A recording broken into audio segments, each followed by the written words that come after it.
Even though you are already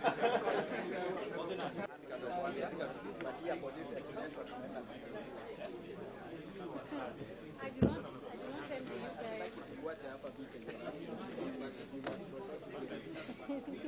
Having said that, I do not tell you guys.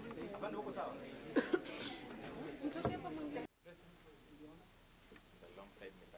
Chesa. Present, Your Honor. I think JV wants to join the winning team. And then only to the extent that the limitation is reasonable, justifiable in an... Oh, sorry.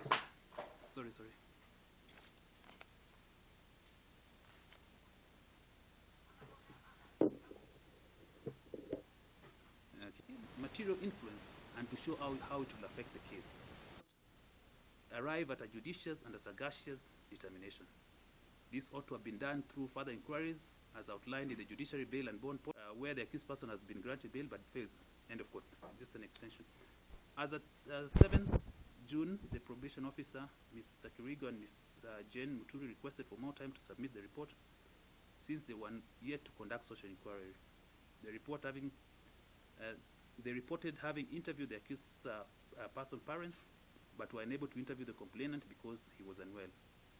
The court granted them more time to 2:30, bearing in mind the peculiarity of the matter before it. As at 2:30, the report was yet to be filed, but I have to admit that I got a report when they had already done the ruling, but I appreciate them for the effort they did.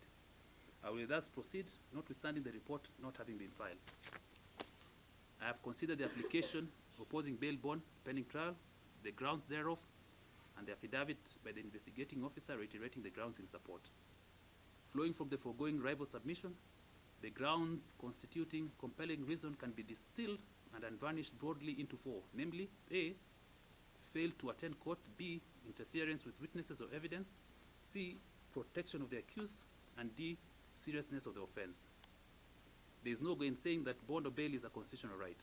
Article 49(1)(h) of the Constitution is explicit that unless there is some compelling reason, an accused person, be he a citizen or foreigner, ought to be released on bail as a matter of right, pending the hearing and determination of his or her case. It's provided, and I quote, an arrested person has the right to be released on bond or bail on reasonable condition pending a charge or trial unless there are compelling reason not to be released. Moreover, by dint of Article 52 of the Constitution, every accused person is entitled to be presumed innocent, hence in the presumption of innocence. Hence, in the bail and bond policy guidelines, it's recommended,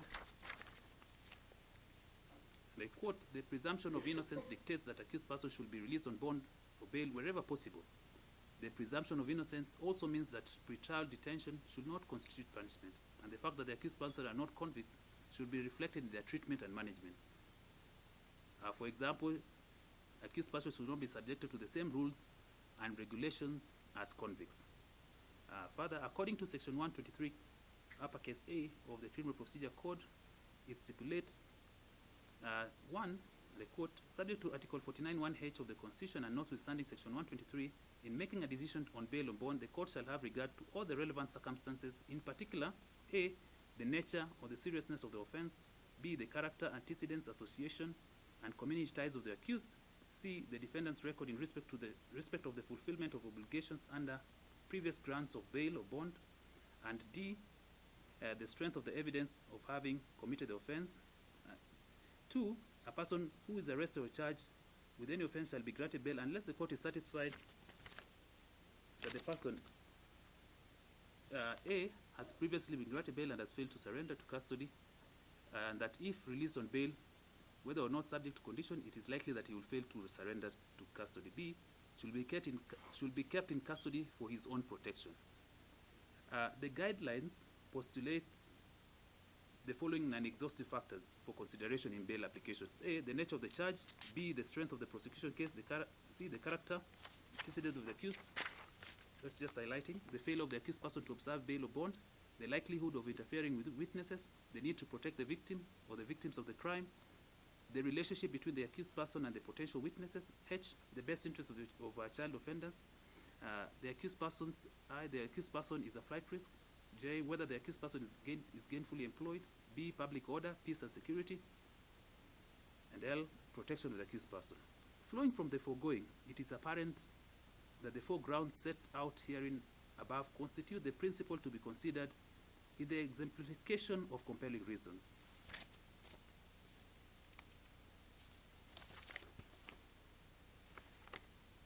So paragraph 410 of the Bail and Bond Policy Guidelines provides, and I quote, in the case of bail pending at trial, the burden of proof lies with the prosecution to establish the existence of compelling reason that will justify the denial of bail or the imposition of suitable bail terms and conditions. Mere allegation or suspicion will not be sufficient. Where the prosecution opposes bail, it must support its objection with cogent reasons and facts, and it's not enough to, quote, make bare objections and insinuations, end of quote. So I'll start with the first one, seriousness of the offense. Nothing has been placed before me to controvert that position. It was his submission that what is now left are count 2 and 3. I will not wish to delve predominantly into the propriety of that argument at this stage, basically because standing on its own, it cannot be a ground to denying bail, but ought to be fortified and underpinned by other factors. That was held in the case of Republic versus Zakaria or Court Obando, 2018. Similarly, it was held also similarly in the case of R versus Salim Said Nasoro and 2 others, where the court again held that seriousness of the offense per se is not a basis for denying bail. Additionally, in the case of Republic versus Sabit Mamour Deng and another, 2020, the Superior Court held thus, and I quote, however, in the current constitutional order, murder is an offense like any other for the purpose of bail pending trial, and therefore, a bail application in a murder case, as in any other case, has to be looked at from the prism of Article 49(1)(h) of the Constitution, and the key question that takes center stage is whether the accused person will turn up for his trial if released on bond, end of quote. Consequently, in the premises, the fact only that the accused person is faced with serious charges is no reason to deny him bond or bail. Courts have adopted innovative mechanisms and processes that will ensure an accused person does not abscond. The second limb is on failure to attend court. The paramountcy when deciding the issue of bail cannot be gainsaid. It's whether the accused person will attend trial, whether there is a likelihood of him absconding.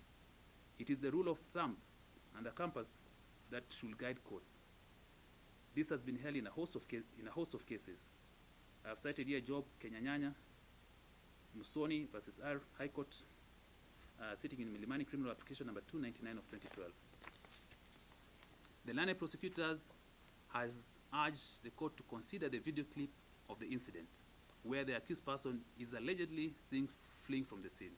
It was their supposition that the accused person went into hiding immediately and he was not arrested until later, where he was arrested at his mother's house.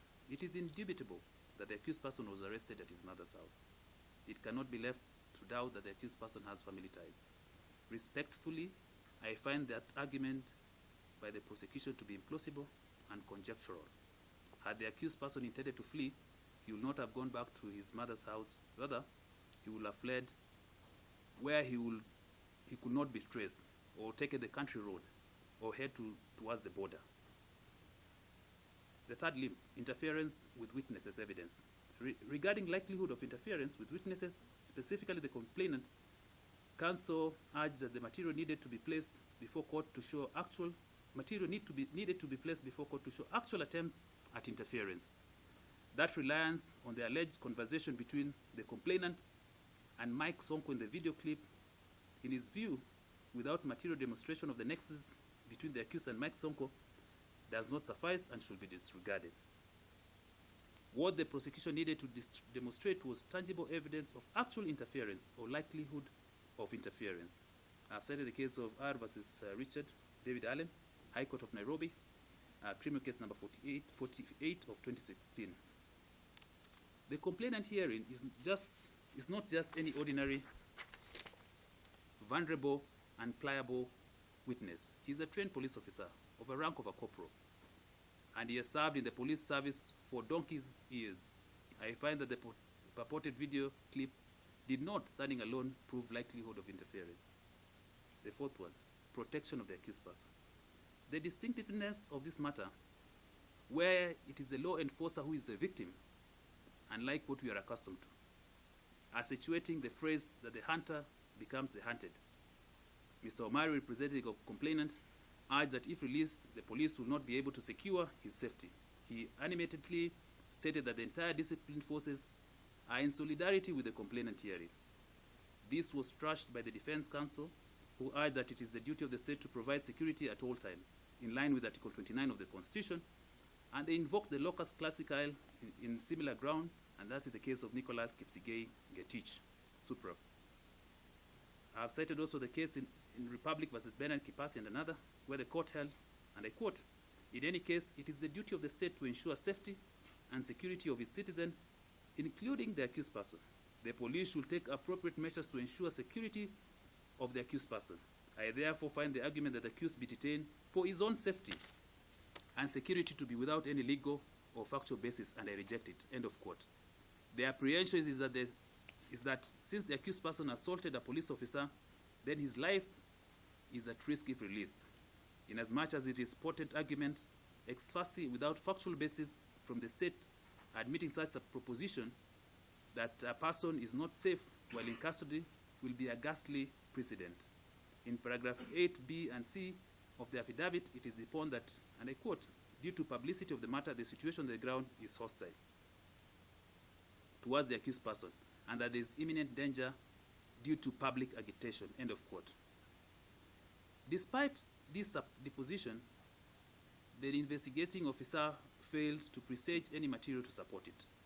I find also that ground fails. Aspect of reasonableness of bond or bail. In granting bail, the court is called upon to ensure that the bond or bail terms must not be excessive or unreasonable, and should not be far greater than what is necessary to ensure or guarantee the accused person's appearance before court. This was position expounded in the case of Taiko Kitende Mwinya 2010.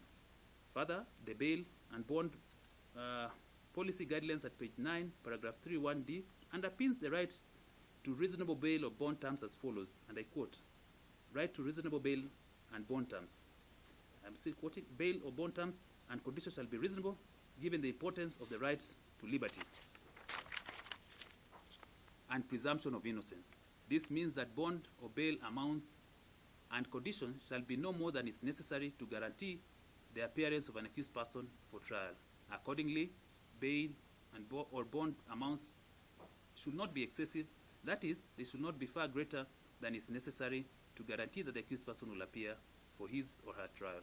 Conversely, bail or bond amounts should not be so low that the accused person should be enticed into forfeiting the bail or bond amount and fleeing. Secondly, a bail or bond condition should be appropriate to the offense committed and take into account the personal circumstances of the case of the accused person. In the circumstances, what is reasonable will be determined by reference to the facts and circumstances prevailing in each case." End of quote. In the case of Hassan Zubeidi and others versus the Republic, Nairobi Miscellaneous Criminal Application number 453 of 2015, it was held that court must, however, ensure that bail or bond terms must not be so low an amount that will make it easy for the accused person to be tempted to forfeit the same and abscond. It inferred that whatever the court in its discretion grants should be commensurate to the offense committed as already stated. It is incontrovertible that assaulting a law enforcement officer while in uniform is a serious offense, regardless of sordid reasons.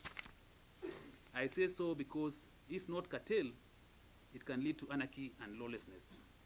And at this point, I passionately urge fellow Kenyans that at no point should we perpetuate and witness such sins.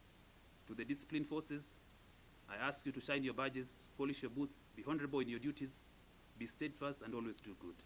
So I conclude by saying, in the upshot, I admit the accused person to a bond of Kenya shilling 700 with a surety of a similar amount. At this point, I will not grant an alternative of a cash bail. However, parties will be at liberty to seek a review later. So those are the orders of the court. Very well based on the Thank you.